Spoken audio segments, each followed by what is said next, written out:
Today's lecture, monumentally important. Of course, I like to say that about all my lectures, but some are more important than others. It's about Thomas Jefferson and his presidency and his archenemy, Alexander Hamilton. And I think there's a Gatorade commercial now that it has as its point that we're all made better if we have an arch enemy, right? This is in terms of athletics, but if you've got that one rival that pushes you to be your absolute best, then that's a good thing. You'll be better because of that arch enemy. I'm not sure that either Hamilton or Jefferson would have taken that point of view about the other, but certainly they did sharpen their swords, their pens on each other, and that contributed to the forming of their ideas of what America should be. And that's why it's relevant 200 years later. Americans to this day, though they may not know it, divide along the same lines that Alexander Hamilton and Thomas Jefferson divided. And yes, they're both founding fathers. One is not more American than the other. That's one of the things that makes America so interesting. If we divide along these lines, as Hamilton and Jefferson did, we can't say to each other, those who disagree with us, well, you're un-American. No.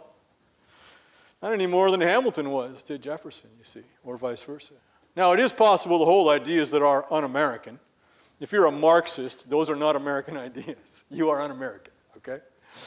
But that doesn't mean that Americans in the future may decide to adopt Marxist ideas. They might. Why? Well, I don't know, but they're free to do that as a people if they choose to do it. See? So, Hamilton and Jefferson, in the context of Jefferson's presidency. Thomas Jefferson, I hope you all know, was more than a revolutionary and a founding father. He was one of the most important philosophers of his age, of the American Enlightenment. So it's absolutely essential to discover how Thomas Jefferson thought, how he viewed the world, what were his ideas.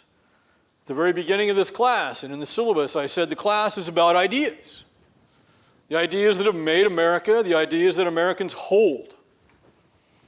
And it's helpful to understand how these ideas came to be so that you can form your own ideas. It's the purpose of a good history course. Not to remember a bunch of irrelevant facts, but to know why. And Thomas Jefferson still inspires most Americans today. In both parties.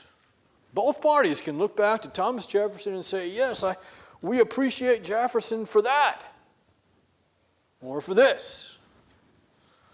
On the other hand, his behavior disgusts most Americans today. Some of the things he did or believed. Jeffersonian philosophy. In keeping with Enlightenment philosophy, Jefferson believed that man was essentially good.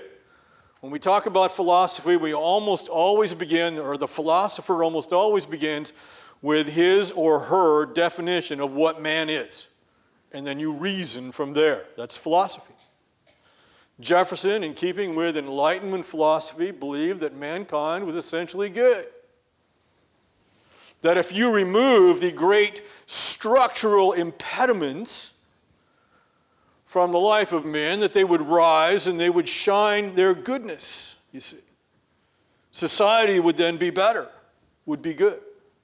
Structural impediments included things like monarchy. Or for some Enlightenment thinkers, the church, especially the Catholic Church. These are structural impediments. Alexander Hamilton, on the other hand, did not agree with Thomas Jefferson regarding man. And this is the way this is going to go. If Jefferson says yes, Hamilton says no. And yet they're both Americans. Alexander Hamilton saw mankind as essentially depraved, evil. Without the grace of God, going where? Where's man going without the grace of God if he's evil? Yeah, he's going south, folks. Upon his death, he's going to hell. Not that heaven or hell is north or south, but it's an earthly frame of reference. Now, which of these is Christian? Mankind is essentially good, or mankind is essentially depraved? Hamilton is the Christian here. And he is, in fact, a Christian. So he's got his Christianity correct. For those of you who think that the Christian view of man is that he's essentially good, then if that's the case, why does mankind need a Savior? For all have sinned and fall short of the glory of God. That's depravity. You need help. You need forgiveness. You need a hand up. Only God can give it to you. That's Christianity. Mankind is not essentially good. Doesn't mean that each individual person doesn't have some good qualities. Not saying that. Okay? Let's get our Christianity correct. Jefferson also believed that education was a great positive. Education could help remedy whatever defects of nature or personality were left in a man. A good man then could be actually improved by a good education. So Jefferson was interested in educating people his entire life. Jefferson believed that part of that education would include good newspapers, that the responsible, good human being, adult human being, would read newspapers and be informed about the events of the day and make informed decisions about politics and so forth. Mankind is good. You can be trusted. Good schools, good newspapers, good decisions. Hamilton was not opposed to education. He himself was well educated. He was a lawyer. But he didn't believe that education was some kind of golden road to a better future. That education was a panacea, a cure-all for the defects of mankind. That could only come through what? Faith in Christ. Now, Christians also believe in education, but not without. Education by itself is not going to result in a good person. Okay? But Christians throughout Europe and here in the United States have been instrumental in founding colleges to educate people so that they could do what? Read their Bibles and understand what they read, you see? So I don't want you to get too confused thinking that education, Jefferson, ignorance, Christians. No, it's not it. There are subtle differences, though, about what an education can accomplish. Thomas Jefferson feared money. Wealth is a better word.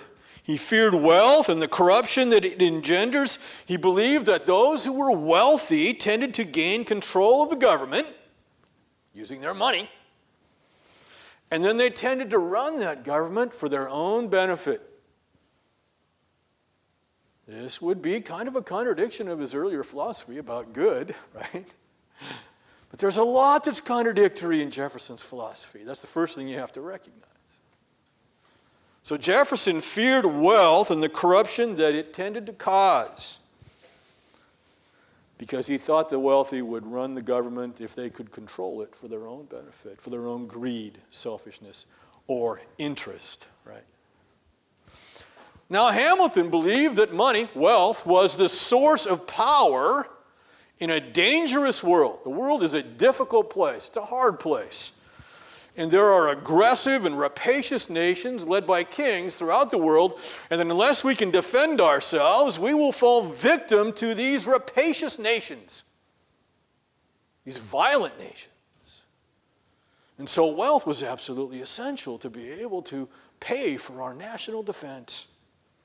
He doesn't fear wealth. He wants to create as much wealth as possible. Poor nations cannot afford to defend themselves, and they fall victim to the local, aggressive, wealthy power. Pretty much common sense, don't you think? Yeah. That's the world I know. Jefferson believed that the federal government ought best remain small and weak. Again, which government for Jefferson ought to remain small and weak? The federal government. State governments were a different thing because they were already smaller and more local by definition. Jefferson believed that most of the power should be left in the hands of the states. This sounds like the anti-federalists, right? Before the ratification of the Constitution, the Patrick Henrys of the world. That is Jeffersonian. It's the federal government we have to fear. It is far away. It may be too powerful. It may be controlled by the wealthy. It's best then if we let that government, or insist that that government, stay weak and small so that it cannot do harm to our freedom. Now, one particular party today believes that the federal government ought to be smaller and weaker than the other party thinks, because they fear what that federal government might do in terms of their freedoms. Everybody understand this? Now, I would tell you which party thinks which, but that's your job. I want you to see the significance of the question. You should care enough about these kinds of things to find out for yourself.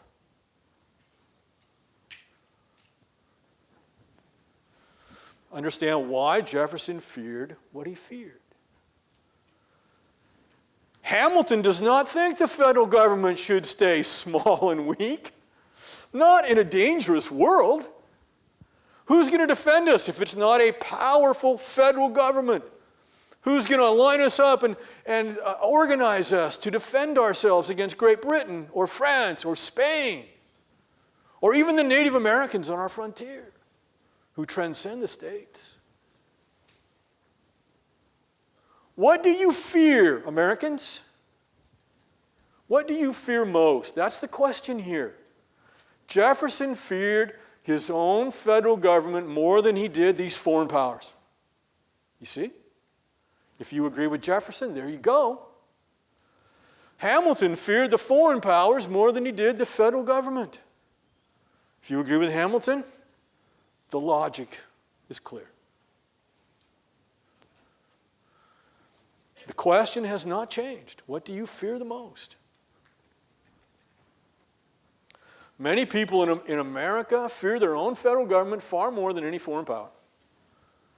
But the majority of us fear foreign powers, whether they're terrorist organizations or whether they're foreign powers like China or Russia, more than we fear our own federal government. You have to make up your mind. I could stand here and tell you that you should think this, and that would be irresponsible. That would be wrong. You have to make up your own mind on these things. But note how long the question has been with us from the beginning. It probably won't go away.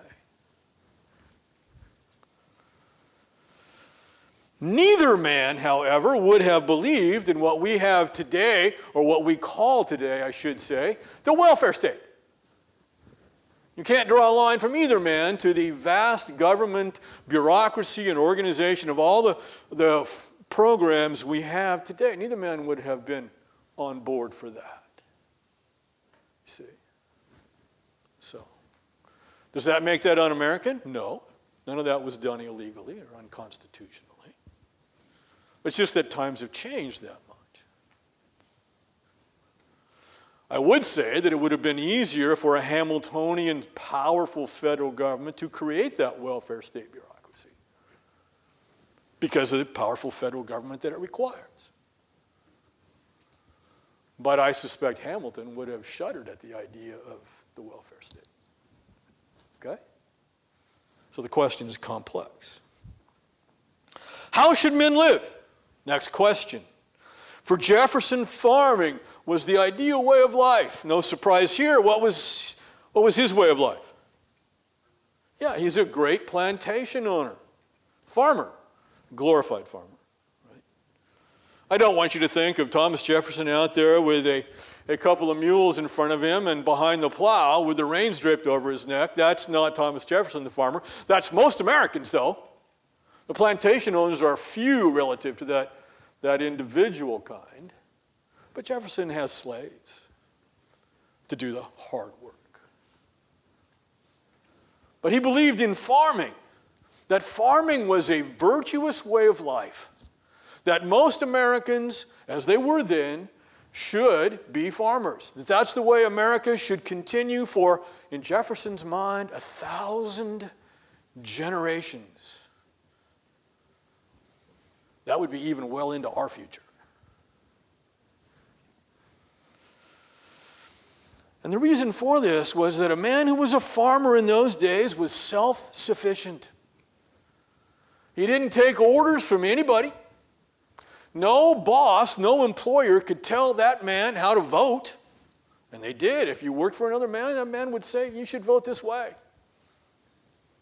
But there weren't many businesses like that. Most Americans were farmers. And so Jefferson believed that as long as America was dominated by farmers, then our Republican values, one man, one vote, independence, self-reliance, those were secure. And that would be the backbone, pun intended, of democracy. And so for Jefferson, farming and democracy went together. Well, it should come as no surprise that Hamilton believed that the future of the United States did not lay on the farm. The future of the United States lay in the cities, where the great factories would eventually be built and where commerce, trade would take place at our ports. And we would grow wealthy and powerful based on our factories and our trade with other nations. Without these cities, how would farmers defend themselves in case of an invasion? The British, and they're coming back, by the way, the British are not going to be too impressed if the farmers line up and throw corn cobs at them. Right? Only in our cities could we have our factories and create our own arms, our artillery, our munitions, you see. Or the wealth to buy them from other nations. No, in the real world, Alexander Hamilton would say, farming is great, we all need to eat, right? But in the real world, we're going to need to defend ourselves against the Spains and the Great Britons and maybe even the Frances of the world. And as farmers, we can't do that.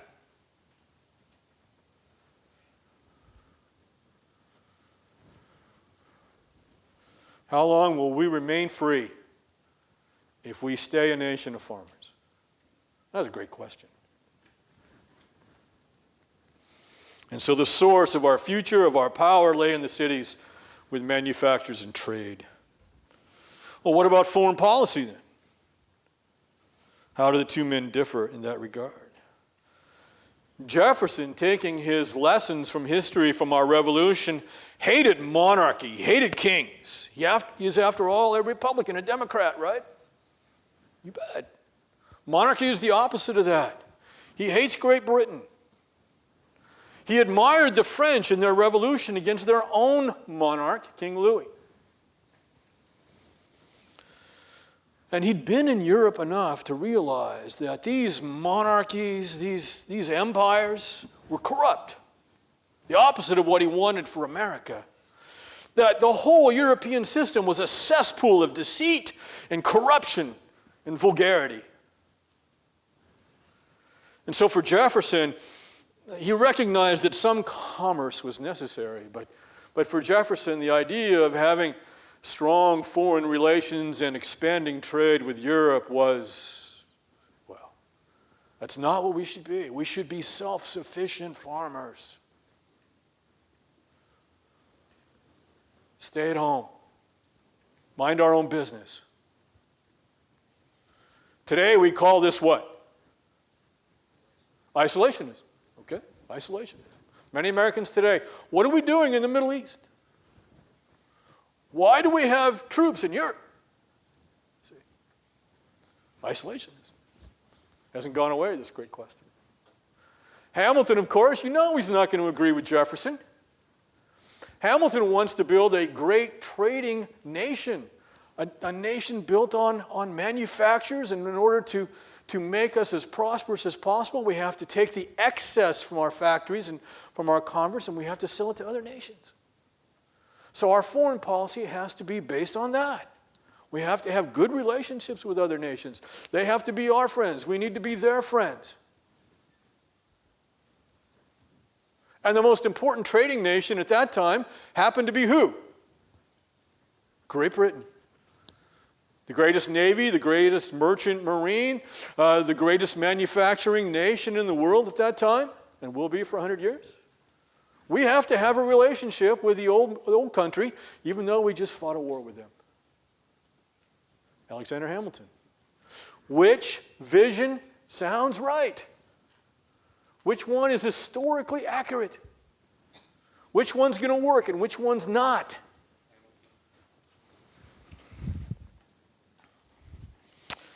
So, both men's political philosophies directly impact the two political parties today. Democrats today admire Thomas Jefferson because Jefferson was very concerned with equality. He was concerned for the average man. He wanted the average man to be a successful, independent, self-sufficient farmer. Okay? And that the greatest threat to that came from his own federal government being too powerful, perhaps controlled by the wealthy. Okay? So there's an antagonism to wealth and the wealthy. Do we have political candidates for president today who are antagonistic to Wall Street and banks and the wealthy? If you don't know the answer to that question, you need to find out. Because the answer is absolutely so. That's Jeffersonian. Republicans tend to be more concerned about foreign policy and foreign threats. And so for Republicans, you generally, and there are exceptions to this now, but you generally see them emphasizing a stronger defense. That's the power of the federal government in defense, you see. Less concerned about equality, perhaps, over the long haul, right?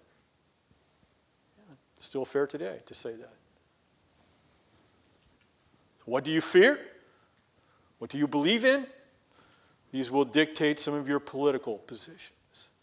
But both Republicans today and Republicans and Democrats will look back to Thomas Jefferson and Alexander Hamilton, and they will pick and choose here and there from their philosophies and say, yeah, one from Hamilton, two from Jefferson. Yeah, that's what we think today. Republicans tend to agree with Jefferson about the power of the federal government. Republicans will generally disagree with Democrats that the government should not be as powerful as it is, right? Do less, in other words, have fewer programs, lower taxes. Does that sound familiar? Okay, that's Republicans. Democrats, do more, have more programs, raise taxes. That's a more powerful federal government. That's Hamiltonian, isn't it? Yeah. One of the things that made Alexander Hamilton unpopular when he was the Secretary of the Treasury under George Washington was he put some sales taxes called excise taxes on whiskey and a few other products, and people didn't like that. See? Higher taxes. All right. So I'm trying to explain all this without taking sides. But I want you to understand this. Where do these ideas come from? Why are they important today? How do they inform the decisions you have to make? And I agree with you. It's complicated. How do you know which is right? Welcome to life. You're not going to know 100% what's right, okay? Nobody has that kind of vision. Nobody has that kind of information. Your human mind was not created to be 100% certain, or to be able to make the calculation as to what's important and what isn't with 100% precision. You're going to make mistakes. You have to make a call. The election is on a certain day, isn't it? That's how much time you have. But it's not just that way for politics. It's that way with every aspect of life. At some point, you've got to make a decision about that other person in your life. Is that the one? Are you going to know everything about that person that you want to know? Nope. And you don't have forever. They're going to walk away unless you make that call at some point, aren't they? They're going to, okay, I'm tired of this. Time's up. See? You don't have all the time you want, don't have all the knowledge you want, you got to make a call. You got to choose a major. Parents are not going to understand it if in your 6th year at Fox you still don't have a major yet. But I don't, what was I going to say? But I don't know. Yeah, got to make a call. Don't be surprised when you change your mind, though. Look around. About half the people in the room are going to change their mind.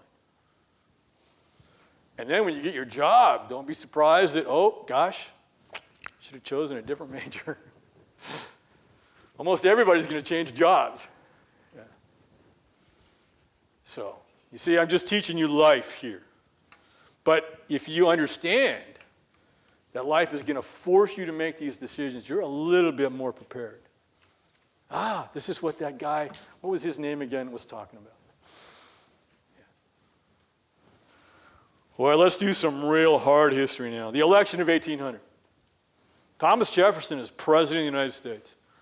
So here comes the great old philosopher, and he's going to be president. He's going to have to make some calls.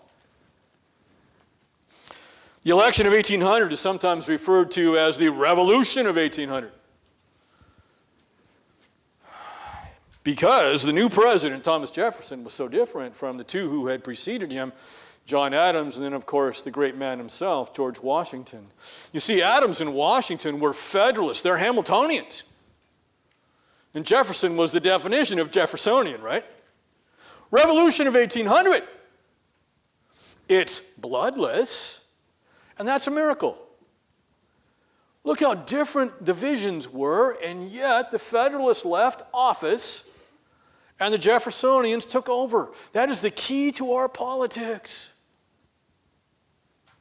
Now, John Adams was so disgusted that his enemy at that time, Thomas Jefferson, had been elected president, that he decided, you know what, even though I'm the outgoing president, I'm not even going to the inauguration. So he left. Now in control of both the Congress and the presidency, the Jeffersonians set out to redeem the country, to save it from what they believed were the evils of federalism. We had been going the wrong direction, the Jeffersonians believed.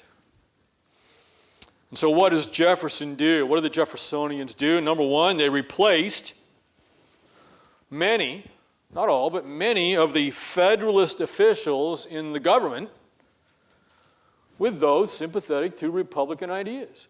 This occurred especially amongst judges. So they got rid of people that were on the other side politically. And they put their own people in office. Number two, he proposes to pay off the national debt. Yeah, we still have that debt left over from the Revolution and so forth. Jefferson wants to pay it off.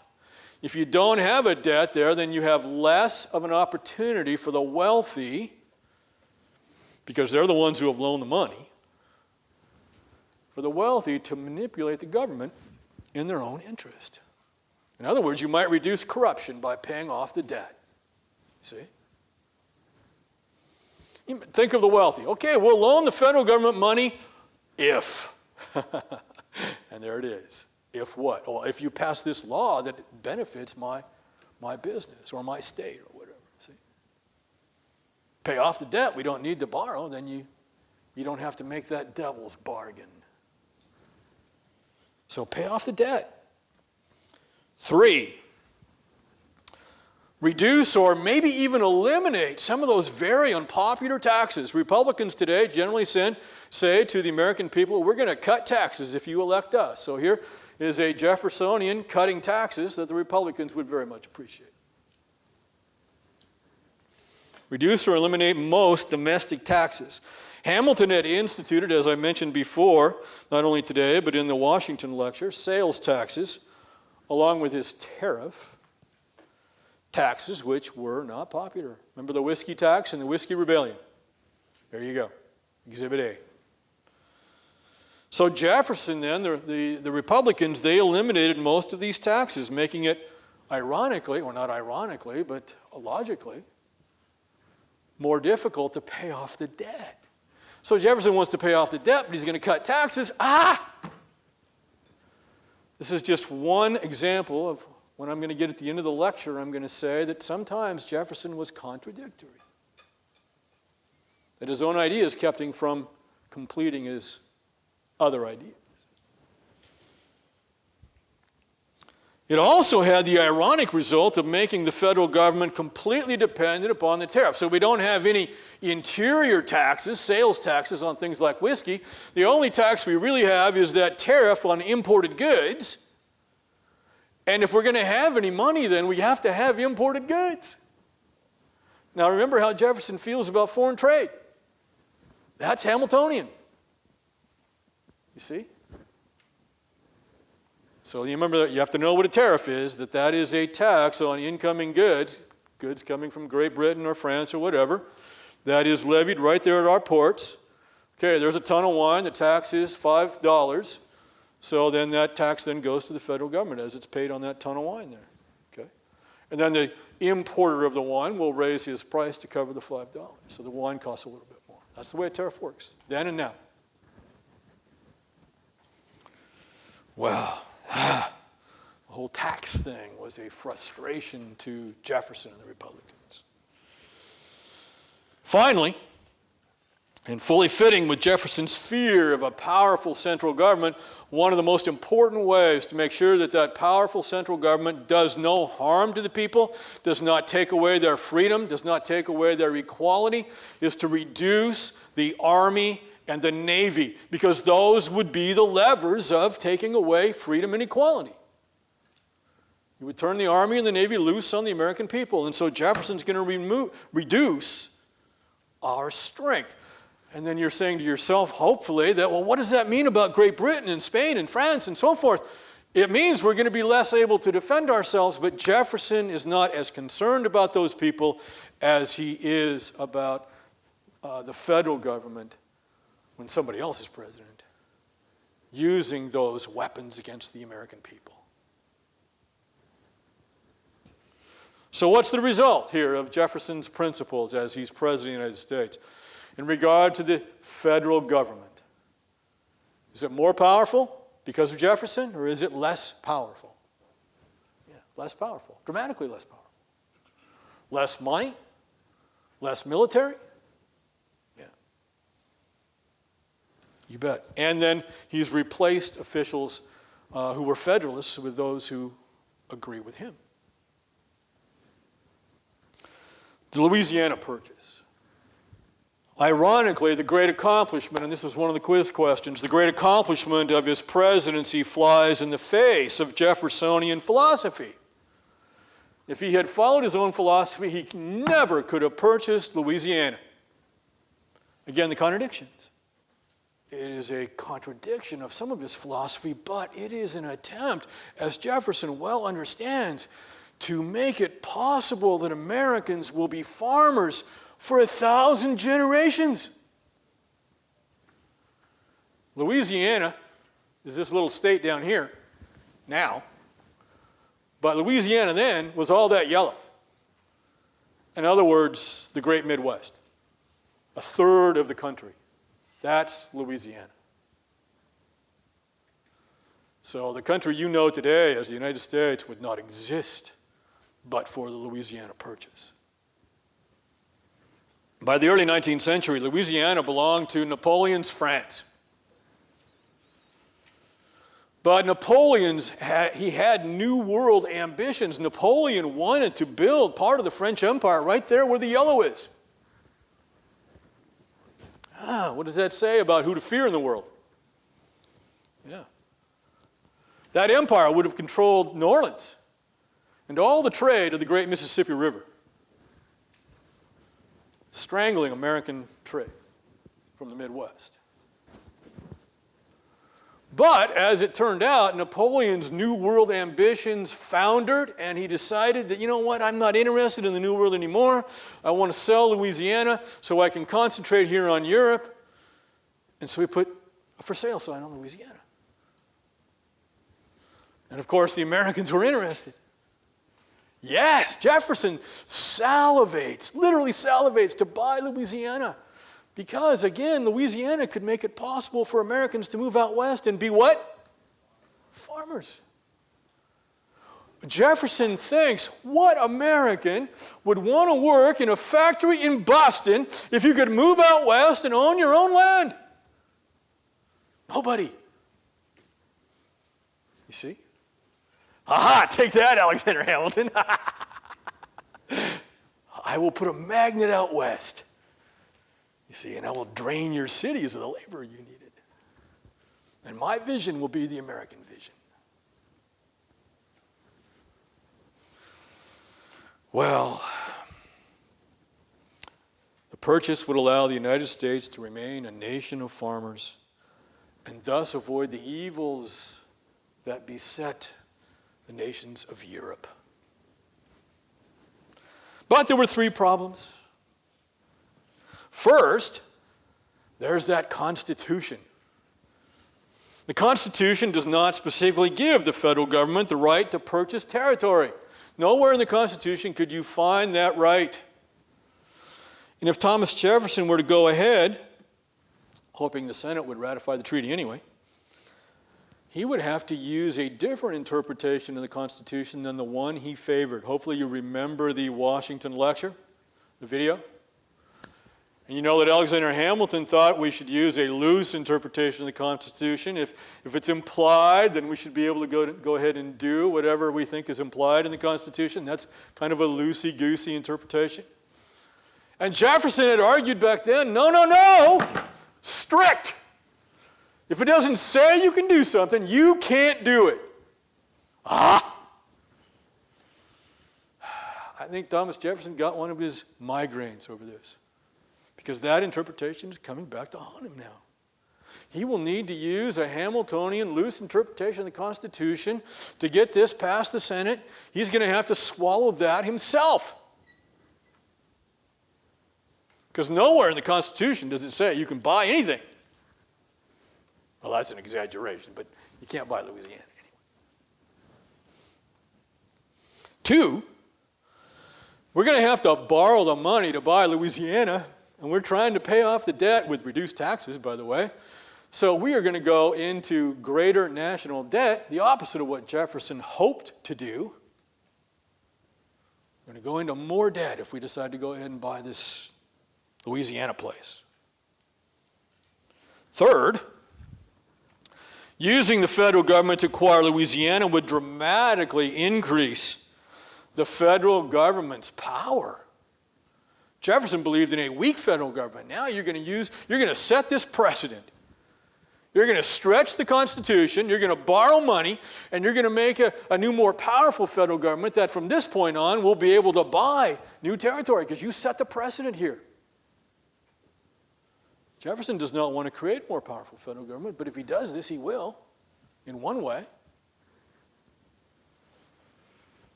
What would you do? Swallow your pride? After much soul-searching, Jefferson decided to purchase Louisiana. We all know how this was going to come out, didn't we? Sure we did. He does. He accomplished this for 15 million borrowed dollars in 1803. Summary. Thomas Jefferson's presidency was enormously important, but not always consistent with his own philosophy. I've demonstrated that many times today. He has a philosophy, and then he finds that in the practical, everyday needs of governing, he has to contradict his own philosophy. One example of this was the purchase of Louisiana. Another important aspect of Jefferson's presidency, and this is a subtle point, but it's the establishment of Republican or Jeffersonian principles as a part of the nation's heritage. And those principles at their center are the emphasis on the small federal government and individual freedom. Again, the emphasis on a small federal government and individual freedom. You see, if Jefferson had never been elected president, especially early on, when you set precedents, then those who were Hamiltonians or Federalists could always have said to the American people as the centuries rolled on, you know, Jefferson had his ideas, but we never elected him. They're not really American. What's really American is Hamiltonianism and federalism. A powerful federal government, less concerned with equality and freedom, more concerned with the rise of manufacturers and big business and so forth. The other stuff is just kind of a side thing, not really American. But you can't say that because Jefferson was elected. He's as American as Hamilton or Washington. And then finally, once he's president, he does demonstrate, as I've been emphasizing today, that some of the ideas that he possessed were contradictory. It was difficult to be president with Jeffersonian ideas. Questions? Yes, so the question is, in my discussion of the Jeffersonian philosophy, and then the counterpoint was always Hamilton. Do you need to know the Hamiltonian point of view? The answer is absolutely yes. Okay? And then do you need to know Alexander Hamilton as an important person? Yes, you do. All right, he's an important person in the Washington lecture when he was Secretary of the Treasury. He creates the basis of American prosperity with his Hamiltonian plan. And then as the alter ego to Thomas Jefferson, he's equally important with Jefferson in that sense. Okay? All right. Good question. Yes?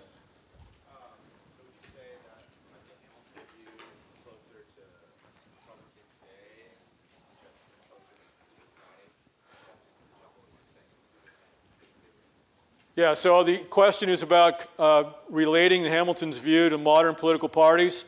And it's always a mixed bag with Hamilton and Jefferson here because the political parties do pick and choose between both men. But the Republicans would admire Hamilton's concern for economic success. Okay? And they would agree that they would be less concerned with equality in the average man than Jefferson was, okay? So they'd be more Hamiltonian in that sense.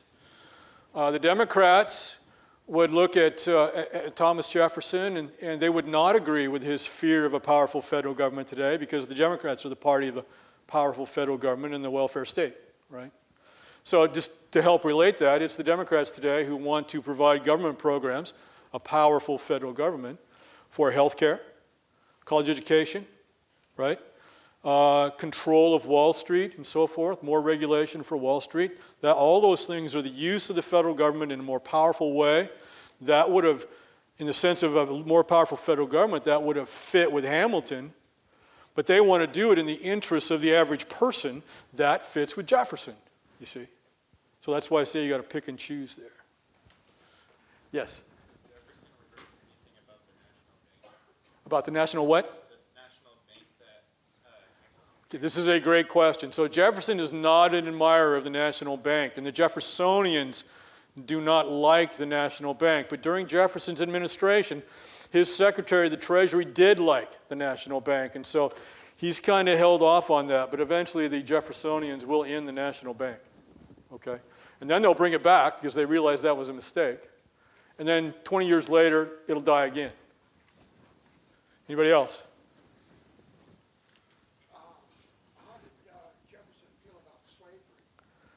Well, Jefferson is a slave owner, and he's a relatively large slave owner.